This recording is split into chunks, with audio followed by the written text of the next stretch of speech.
नमस्कार, मैं जितेंद्र चतुर्वेदी। मतांतर में आप लोगों का स्वागत है। पेगासस पर सुप्रीम कोर्ट का सुप्रीम हंटर चल गया और भैया एनराम और कपिल सिब्बल भागे भागे फिर रहे थे। अब आप कहेंगे क्या बात कर रहे हैं आप जी? साहब, बात यही है।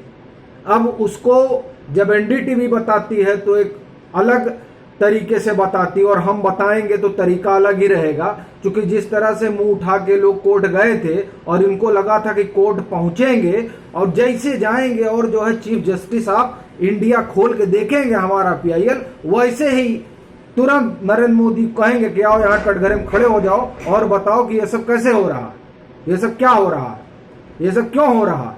ये तमाम तरह के सवाल पूछे जाएंगे। लेकिन बात हो गई उल्टी।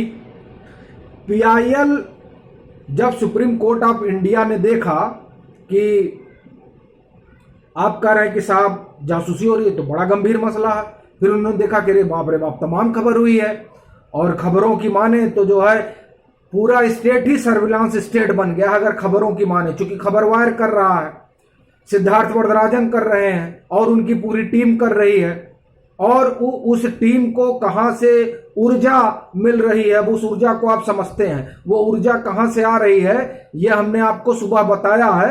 एक बार फिर से उसको बता देते हैं। Vijay Gokhale, the accidental prime minister और सीआईए का जो एक्सपोजर है, इन तीनों चीज को आप जोड़ लीजिए तो आप समझ जाएंगे कि दवार को ऊर्जा कहां से मिल रही है। एनराम ने तो बाकायदे एडवर्टोरियल छापा था द हिंदू में, तो उनको भी ऊर्जा कहां से मिल रही है आप समझ ही रहे। और वो तो सीपीआईएम से जुड़े भी रहे हैं, ये मैं नहीं कह रहा हूं। ये एक्सीडेंटल प्राइम मिनिस्टर में संजय बारू लिखते हैं कि एनराम तो कन्विंस हो गए न्यूक्लियर डील को लेकर, इरफान हबीब और प्रभात पटनायक नहीं कन्विंस हो पा रहे थे, इरफान हबीब। और वो लिखते हैं कि ये तीनों ही सीपीआईएम के हैं, लेकिन बताइए ये जो है वो कन्विंस हो रहे हैं और ये कन्विंस ही नहीं हो रहा है। तो एक ये सूचना है, आप लोग जानते हैं। लेकिन दरअसल अब संजय बारू लिख रहे हैं तो इसका मतलब जो है ये अब कोई डिनाई नहीं कर सकता ना कि साहब हम कार्ड होल्डर नहीं है। बहरहाल तो अब ये लोग जो है पूरा मिलकर, और आपको पता है कि सिद्धार्थ वरदराजन एक लंबे समय तक द हिंदू में रहे और इन लोगों ने द हिंदू तब छोड़ा जब मालिनी पारसारथी उसकी एडिटर बनी। तो अब आप समझिए जब तक एनराम थे तब तक इन लोगों की छन रही थी, क्योंकि सब लोग एक ही लेफ्ट लिबरल से जुड़े हुए थे, उस क्या आप कहिए जमात से आते थे तो, और आते हैं, इसलिए सबकी आपस में पूरा खुशी खुशी आप कहिए कि चल रहा था, सारा बात हो रहा था। अब जब ये न्यूक्लियर डील हुई है तो इस न्यूक्लियर डील को कवर करने के लिए सिद्धार्थ वरदराजन बाकायदे विदेश भी गए थे। देखिए पत्रकार जाते हैं, इसलिए मैं उस पर नहीं जाऊंगा।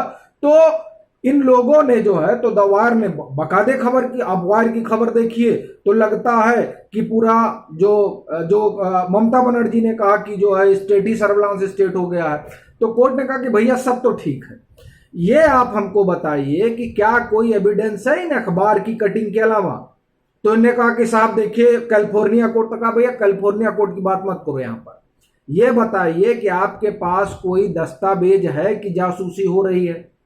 अब वो जो हंस रहे थे, अभी अगर आपने 5 दिन पहले साक्षात्कार देखा हो जब IT minister Ashwini Vaishnaw statement दे रहे थे कि सरकार ऐसा कुछ नहीं कर रही है, उसी दिन शाम में इनका जो है सिद्धार्थ वरदराजन को बुलाकर इंटरव्यू किया एनडीटीवी ने। अच्छा देखिए सब सेट है, एनडीटीवी इंटरव्यू करेगी, सिद्धार्थ वरदराजन स्टोरी करेंगे, तो मतलब द वायर स्टोरी करेगी, उस स्टोरी को एनडीटीवी चलाएगा, फिर उसमें मीडिया पार्ट भी आ जाएगा। अभी आपको पता होगा मीडिया पार्ट ने कि वो जो संपादक उन्होंने कहा था साहब हमारे में भी पेगासस मिला है। बहरहाल तो उन्होंने कहा कि भैया ठीक है, आप सब कुछ ठीक है कि पेगासस है, तो ये जो हंस रहे थे और कह रहे थे हमने अपनी जांच करवाई है, तो क्यों नहीं इन्होंने अपनी जांच एनराम को दी। इन्होंने कहा कि हमने फॉरेंसिक टीम से जांच करवाई। किसने?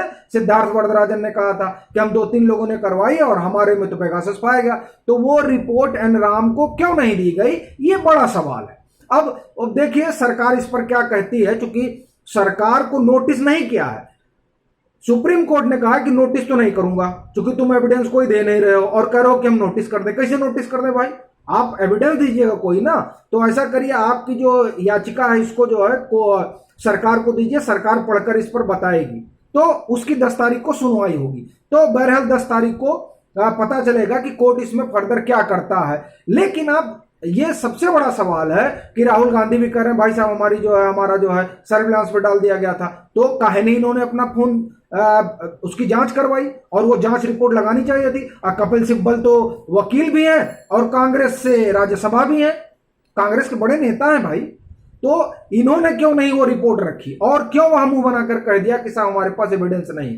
तो ये कोर्ट भी समझ रहा है कि ये कोरी बकवास है, क्योंकि अगर आपने एक रिपोर्ट रखी है तो दूसरी रिपोर्ट भी कोर्ट ने देखी होगी और जरूर देखी होगी, क्योंकि दूसरी रिपोर्ट एमनेस्टी इंटरनेशनल की कहती है कि साहब ये संभावित सूची है, लेकिन उस संभावित सूची को ये एक्यूरेट सूची लगा की तरह प्रस्तुत कर रहे हैं और बता रहे हैं कि साहब साहब में जो है पेगासस लगा हुआ है। और ये बड़ा सवाल है कि सिद्धार्थ वरदराजन ने ऑन रिकॉर्ड एनडीटीवी पर आकर कहा था कि साहब हमारे में तो मिला है, तो साहब इन्होंने अनराम को अपनी कॉपी क्यों नहीं दे दी। ये एक बड़ा सवाल है। ये इस सवाल के साथ मैं आपको छोड़ूंगा और कहूंगा कि आप जो है इस पर विचार करिए। और फिर अब राहुल गांधी अपना फोन ले जाके दे, कपिल सिब्बल को फोन मांग लेना चाहिए। देखिए कि दरअसल ये कोरी बकवास है या कोरी कल्पना है, अब ये कोर्ट तय करेगा, क्योंकि अब ये मामला कोर्ट में चला गया है। लेकिन जो लोग ये सोच कर बैठे थे कि जैसे ही ये पीआईएल जाएगा वैसे ही नरेंद्र मोदी को हाजिर किया जाएगा, तो मतलब वैसा कुछ तो हुआ नहीं। तो अभी ये इनके लिए यही कहा जाएगा कि बड़े बेआबरू होकर तेरे कूचे से निकले, ये इनके लिए बड़ा सटीक जो है रहेगा, क्योंकि ये पूरा जो लेफ्ट लिबरल कबाल है ये इस फिराक में था कि, और है अभी भी है, ये वैसे ही जैसे राफेल को लेकर लोग फिराक में थे, तो ये लोग उसी फिराक में है कि किसी ना किसी तरीके से नरेंद्र मोदी को घेरा जाए। और रविशंकर प्रसाद कह ही रहे हैं कि पूरी जो है कांग्रेस है वो किसी भी तरीके से पचा नहीं पा रही है नरेंद्र मोदी जो प्रधानमंत्री बने हैं, तो रोज एक नया सिगूफा गढ़ा जाता है, पेगासस उसी तरह का सिगूफा है, ऐसा रविशंकर प्रसाद कह रहे हैं। फिलहाल कोर्ट ने नोटिस जारी नहीं किया और इन लोगों से कहा है कि क्या कर रहे थे, सो रहे थे, और यही बात सब कह रहे हैं कि साहब आपने एफआईआर क्यों नहीं करवाया। खैर अब बात गई है सरकार के पास, सरकार जो है वो याचिका पढ़ेगी और याचिका पर बताएगी, और फिर आप देखिएगा जो संभवतः हमको नहीं लगता कि इनकी याचिका वहां ठहरने वाली है, क्योंकि इनके पास कोई एविडेंस नहीं है और बिना एविडेंस के कोई बात नहीं होती है। सरकार ने कोर्ट ने सिर्फ इस बात पर 10 अगस्त की तारीख दी है कि ठीक है, अगर आप कह रहे हैं कि ऐसा हो रहा है तो आपकी याचिका हम भेज दे रहे हैं और एक बार जो है सरकार का पक्ष भी सुन लेते हैं कुछ कहने से पहले, क्योंकि ठीक बात है भाई दोनों पक्ष सुन लिया जाए, आप कह रहे हैं हो रही है और सरकार कोर्ट आपके दिए हुए एविडेंस से संतुष्ट नहीं है, तो वो सोच रहे हैं कि आउटराइटली आपको रिजेक्ट कर दें और आपकी और जो है थू थू हो जाए। उससे अच्छा यह है कि एक बार जो है सरकार भी आ जाए, लेकिन नोटिस करने से इनकार कर दिया, क्योंकि प्राइमा फेसिया कोई भी एविडेंस इनके पास नहीं था, सिर्फ थी तो कागज की कटिंग और कपिल सिब्बल की दलीलें। तो अब उन दलीलों को इनको लगा था कि उन दलीलों से कोर्ट प्रभावित हो जाएगा और वो जैसा चाहते हैं वैसा वो नोटिस कर देगा, लेकिन ऐसा कुछ हुआ नहीं और सिब्बल साहब देखते रह गए और वो पूरा लेफ्ट लिबरल कबाल जो लगातार लगा हुआ है ये बताने में कि साहब क्या हो रहा है। चलते हैं, फिर मिलेंगे एक नए मसले के साथ। चलते चलते आपको बता दें कि अखिलेश भैया को लेकर एक बड़ी खबर है, वो हम लोग उस पर बात करेंगे, लेकिन अभी नहीं।